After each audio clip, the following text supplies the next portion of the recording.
Merci, monsieur le maire, d'être avec nous, de nous accorder un peu de votre temps. Tout d'abord, pouvez-vous nous donner dans quel état se trouve votre ville ce matin?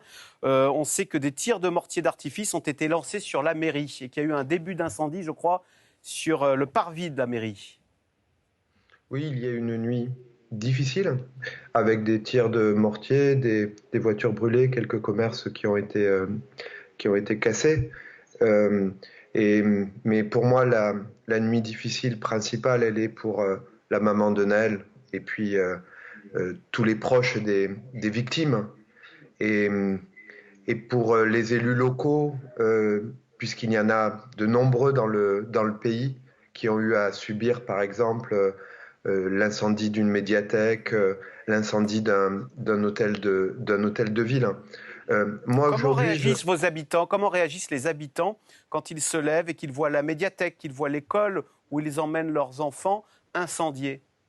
Alors, pardon, il n'y a pas eu de médiathèque ni d'école incendiée à Montreuil. Il y a eu des tirs de mortier, mais il n'y a pas eu de feu, fort heureusement. Là, je pensais à ce qui s'est passé dans d'autres villes et à la peine infinie à la fois des habitants, des gens des quartiers populaires, des élus locaux, dont je rappelle, nous élus locaux, on est 365 jours par an dans l'action auprès des populations et parfois on subit l'amnésie du débat national.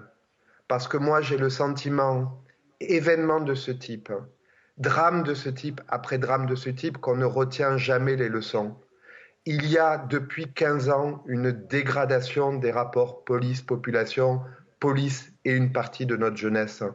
Et donc, pour moi, la chose ne consiste pas à dire on est pour ou contre la police, mais d'abord de constater cet état de fait, de constater que nous avons un problème en France et du coup de chercher à le résoudre, d'avoir une position politique responsable.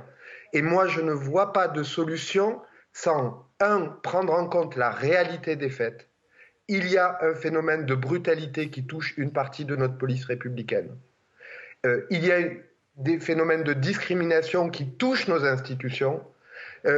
J'ai un papa qui m'a dit, vous vous rendez compte, la première fois que nos enfants vont en Paris, qu'ils prennent le métro, c'est aussi leur premier contrôle de police et leur premier tutoiement.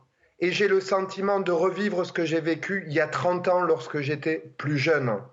Et donc je pense qu'il faut que tout le monde, élus locaux, gouvernement, pouvoir public, institutions policières, prennent conscience qu'il y a besoin de bouger, de transformer cet état de fait et de changer à la fois les conditions de formation et les conditions de doctrine de fonctionnement de nos forces de police. D'une certaine manière, il faut rendre l'institution policière structurellement intolérante aux manifestations de brutalité, de préjugés et d'injustice.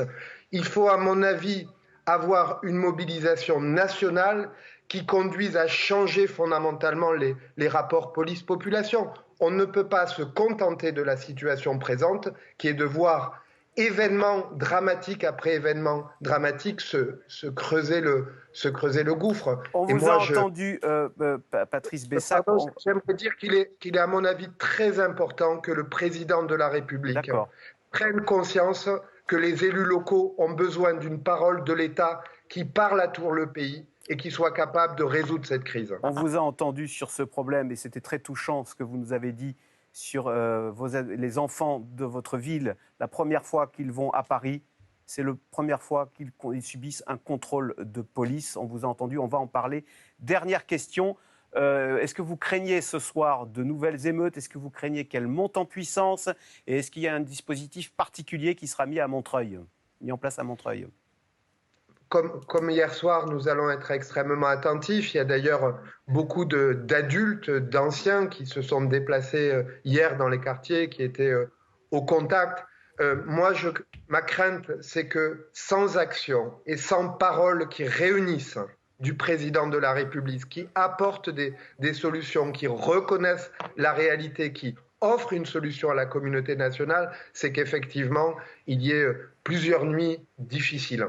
Et donc, je pense qu'il faut que le gouvernement entende le cri à la fois d'une partie de la jeunesse, mais aussi des élus locaux qui vraiment, nous avons besoin que le gouvernement entende la nécessité de trouver une solution de progrès et non pas d'opposition les uns contre les autres. Merci Patrice Bessac, merci Monsieur le maire, et on sent votre émotion dans votre témoignage. Merci.